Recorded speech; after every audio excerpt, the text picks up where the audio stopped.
बर्तमान बड़ खबर पानीपाग को नहीं पुणी आसूची नुआ सूचना नुआ अपडेट। राज्य में सक्रिय रही मौसुमी 13 जिले में बिजुली घड़घड़ी सह प्रबल वर्षा नहीं सतर्क सूचना। सेपटे आसूची जोड़ा लघुचाप 27 रु प्रबल वर्षा नहीं सतर्क सूचना। एपटे आसंता 3 दिन 13 जिले में बिजुली घड़घड़ी सह वर्षा संभावना। बढ़ुची भय जोड़ा लघुचाप नहीं पारे बात्या रूप। हेलो फ्रेंड्स मु शक्ति आपन देखुचंती नरसिम्हा क्रिएशंस पेज। तेबे याकु नै कोन रहिछि डिटेल्स इन्फॉर्मेशन आज रो वीडियो रे आपन माने जानि परिबे। तेबे आपन माने जानिबा पई वीडियो को उटा लाइक करंतु। जदि पारुछंती आपनकर संग साथी मानको वीडियोटी को शेयर करनियतु।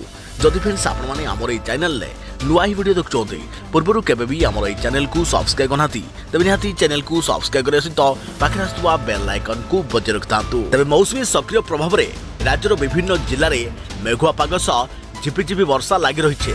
तेज आज उपकूल ओडिशा समेत पार्श्ववर्ती जिलागुड़िक बिजुली घड़घड़ी सह प्रबल वर्षा हो पारे।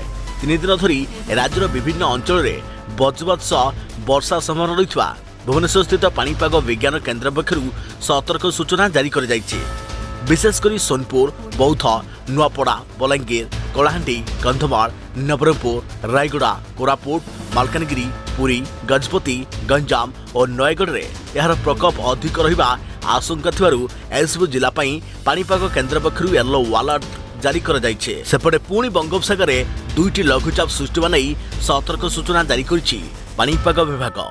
अक्टोबर रे नहीं पारे बात्या रूप।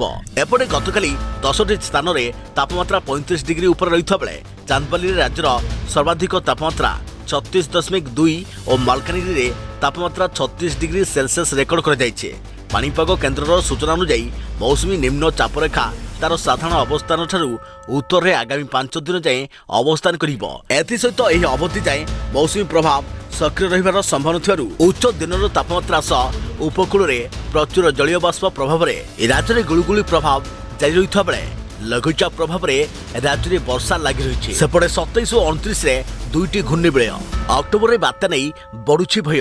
आगक यहां नहीं स्पष्ट सूचना मिल पार। तेज ये बर्तमान अपडेट आगक नुआ अपडेट पर आम चैनल सहित जोड़ी रही। तो फ्रेंड्स पुणी देखा आउ एक नुआ वीडियो से पर्यंत मु रही जय जगन्नाथ।